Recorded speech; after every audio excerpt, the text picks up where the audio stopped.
الحمدللہ رب العالمین والصلاۃ والسلام علی رسول الکریم، اما بعد۔ سلسلہ اشاعت تنظیم اسلامی نمبر 2، تنظیم اسلامی کا تاریخی پس منظر،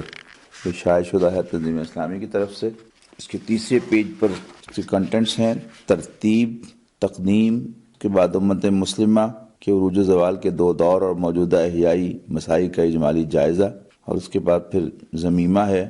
نزول قرآن سے قبل تاریخ بنی اسرائیل کے 4 دور ماخوذ از تفہیم القرآن۔ قال رسول اللہ صلی اللہ علیہ وسلم: لیاتین علی امتی ما اتی علی بنی اسرائیل حذو النعل بالنعل، رواہ الترمذی عن عبداللہ ابن عمرو رضی اللہ عنہ۔ ترجمہ ہے، حضرت عبداللہ بن عمرو بن العاص رضی اللہ تعالیٰ عنہما سے راوی ہیں، حضور صلی اللہ علیہ وسلم نے فرمایا: میری امت پر بھی وہ تمام احوال وارد ہو کر رہیں گے جو بنی اسرائیل پر ہوئے، بالکل ایسے جیسے ایک جوتا دوسرے جوتے سے مشابہ ہوتا ہے۔ سب سے پہلے تقدیم ہے صفحہ 5 پر۔ پیش نظر کتابچہ میری جس تحریر پر مشتمل ہے وہ 1974 کے اواخر میں ماہ رمضان المبارک کے دوران بحالت اعتکاف سپرد قلم ہوئی تھی، اور اولاً ماہنامہ میثاق کی اکتوبر اور نومبر سن 74 کی مشترک اشاعت میں شائع ہوئی تھی۔ اس سے چند ماہ قبل 21 جولائی کو راقی میں ایک مفصل تحریر میں تنظیم اسلامی کے قیام، یا صحیح تر الفاظ میں احیاء کا اعلان کر چکا تھا۔ اس تقریر کا اکثر حصہ میثاق بابت ستمبر سن 74 عیسوی میں شائع ہو چکا تھا، اور بقیہ متذکرہ بالا مشترک اشاعت میں شامل تھا۔ بعد ازاں سن 1979 میں ان دونوں کو یکجا کتابی صورت میں صرف گندیم کے نام سے شائع کر دیا گیا تھا۔ ادھر ایک عرصے سے یہ کتاب نایاب تھی، اب مذکورہ تقریر سلسلہ اشاعت تنظیم اسلامی 1 کی حیثیت میں عزم تنظیم کے عنوان سے شائع ہو چکی ہے۔ چنانچہ یہ تحریر سلسلہ اشاعت 2 کی حیثیت سے پیش خدمت ہے۔ اس تحریر کا اصل مقصد تو یہ تھا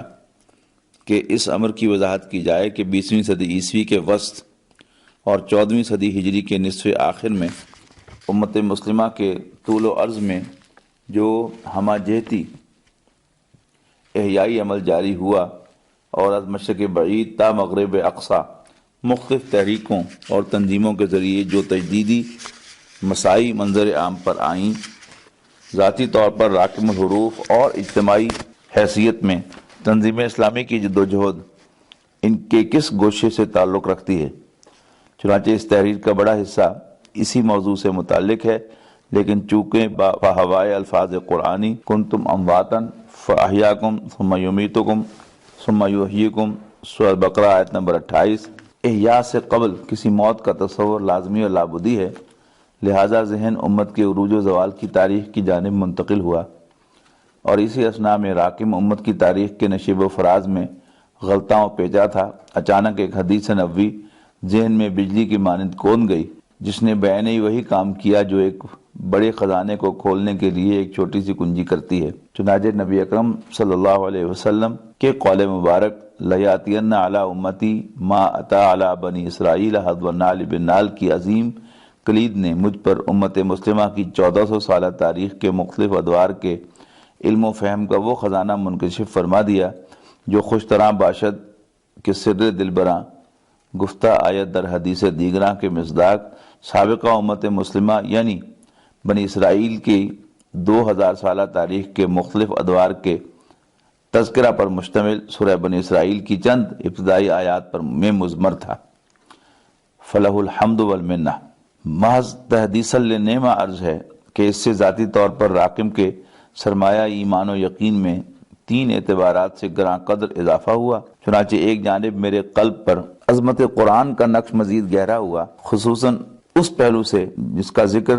نبی اکرم صلی اللہ علیہ وسلم نے ان الفاظ مبارکہ میں فرمایا ہے: فیہ نبأ ما قبلکم و خبر ما بعدکم و حکم ما بینکم، ترمذی رحمہ اللہ و دارمی عن علی رضی اللہ تعالی عنہ۔ دوسری جانب حدیث نبوی علیہ صاحب الصلاۃ والسلام کی عظمت آشکارا ہوئی کہ علم و حکمت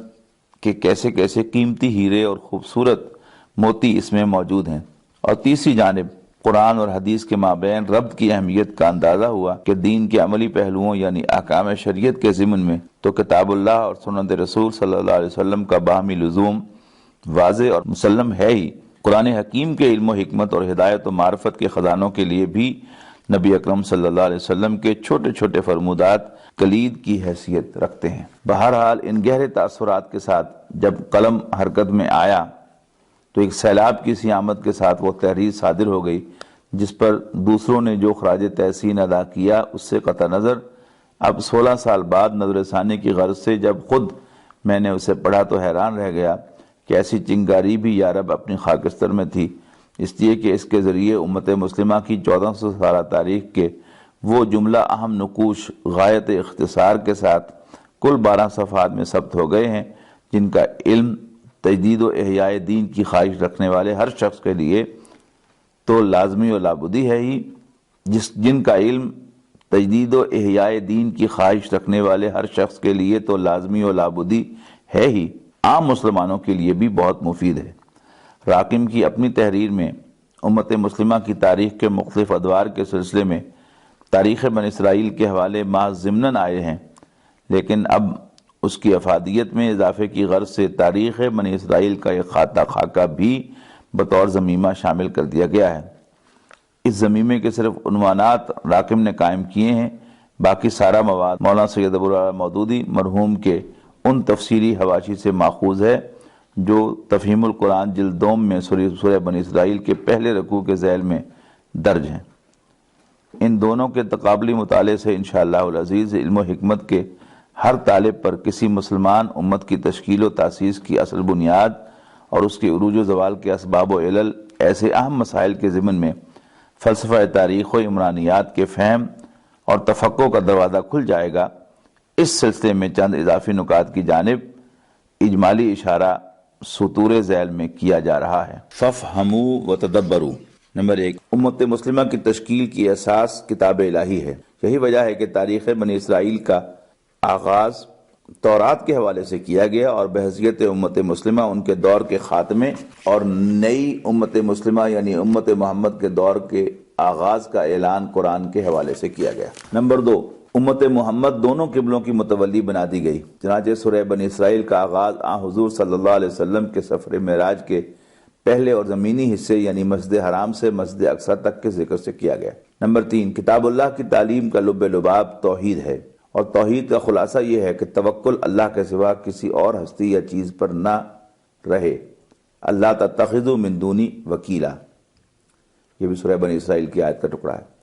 نمبر 4، امت مسلمہ کے عروج اول کا دور حیات نبوی صلی اللہ علیہ وسلم ہی میں شروع ہو گیا تھا،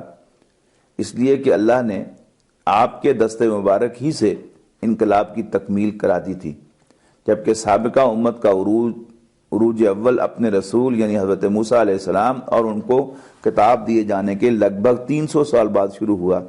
اس لیے کہ بنی اسرائیل کی بزدلی کے باعث حضرت موسیٰ کی حیات دنیاوی کے دوران انقلاب کی تکمیل نہیں ہو پائی تھی۔ سورہ بنی اسرائیل کے پہلے رکوع میں تاریخ بنی اسرائیل کے اس دور کا ذکر موجود نہیں ہے۔ نمبر 5، زوال اول کے ضمن میں عذاب الہی کے کوڑے دونوں امتوں پر 2 مرحلوں میں پڑے، بنی اسرائیل پر پہلے اشوریوں کے ہاتھوں جو شمال سے حملہ آور ہوئے، اور بعد ازاں کلدانیوں کے ہاتھوں جو مشرق سے حملہ آور ہوئے، اور مسلمانوں پر پہلے صلیبیوں کے ہاتھوں جو شمال مغرب سے آئے، پھر تاتاریوں کے ہاتھوں جن کا سیلاب مشرق کی جانب سے آیا۔ نمبر 6، سابقہ امت مسلمہ چونکہ صرف ایک قوم یعنی بنی اسرائیل پر مشتمل تھی، لہذا اس میں تجدید و احیاء کا کام بھی لامحالہ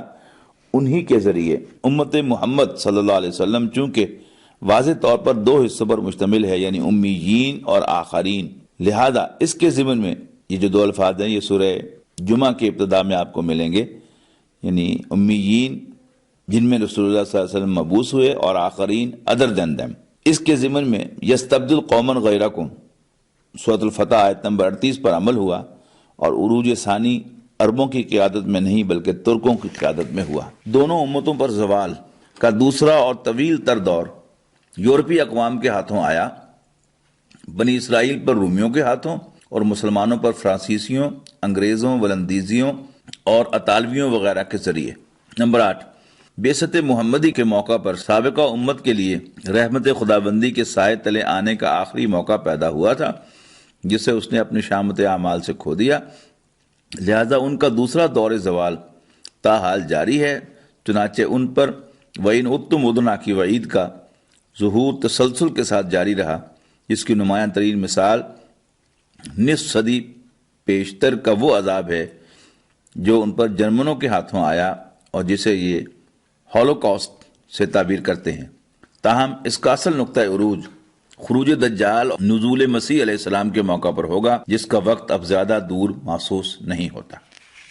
نمبر 9، بعثت محمدی کے بعد سے رحمت خداوندی میں داخلے کا واحد شاہدرہ قرآن حکیم ہے، جس کی جانب اب سے 1400 سال قبل بنی اسرائیل کی رہنمائی کی گئی تھی، اور اب امت مسلمہ کے لیے بھی زوال ثانی سے نکل کر عروج صوم کی جانب پیش قدمی کا واحد راستہ رجوع الی القرآن ہے۔ یہی وجہ ہے کہ سورہ بنی اسرائیل کے پہلے رکوع کے آخر میں بھی فرمایا گیا ان ھذا القرآن یہدی للتی ہی اقوم۔ پھر پوری سورت مبارکہ کا عمود ہی عظمت قرآن کا بیان ہے، بالخصوص یہ آیات مبارکہ نہایت قابل توجہ ہیں۔ وَنُنَزِّلُ مِنَ الْقُرْآنِ مَا هُوَ شِفَاءٌ وَرَحْمَةٌ لِّلْمُؤْمِنِينَ اور وَلَقَدْ صَرَّفْنَا لِلنَّاسِ فِي هَذَا الْقُرْآنِ مِنْ كُلِّ مَثَلٍ۔ اور اختتام سورت پر تو نہایت پرشکوہ اور پل جلال انداز اختیار فرمایا گیا، یعنی وَبِالْحَقِّ أَنزَلْنَاهُ وَبِالْحَقِّ نَزَلَ، جس کی کامل ترجمانی ہے نبی اکرم صلی اللہ علیہ وسلم کے اس قول مبارک میں کہ ان اللہ یرفع بہذا الکتاب اقواما ویضع بہ آخرین، صحیح مسلم عن عمر بن الخطاب رضی اللہ تعالیٰ عنہ۔ چنانچہ اس امر پر اللہ تعالیٰ کا جتنا بھی شکر ادا کیا جائے کم ہے کہ تنظیم اسلامی کا مبنا ہی نہیں، محور بھی دعوت رجوع الی القرآن ہے۔ مبنا یعنی جس پر بنیاد رکھی گئی ہے، بنا کہتے ہیں بنیاد کو، اور محور جس کے گرد کوئی چیز گھومتی ہے۔ نمبر 10، امت مسلمہ کا تیسرا اور آخری عروج جس کی جانب پیش قدمی شروع ہو چکی ہے، تقدیر مبرم کی طرح لازمی اور اٹل ہے۔ اس کے لیے نیچے فٹ نوٹ ہے محترم ڈاکٹر صاحب ہی کی طرف سے، ملاحظہ و میری تالیف استحکام پاکستان کا باب نام۔ نمبر 10، امت مسلمہ کا تیسرا اور آخری عروج جس کی جانب پیش قدمی شروع ہو چکی ہے، تقدیر مبرم کی طرح لازمی اور اٹل ہے، تاہم بفہوائے الفاظ قرآنی و ان ادری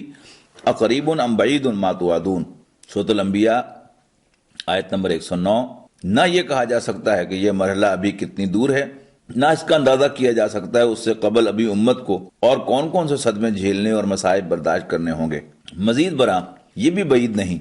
کہ اس عروج ثالث کے سلسلے میں تاریخ اپنے آپ کو دہرائے اور قدرت خداوندی موجود الوقت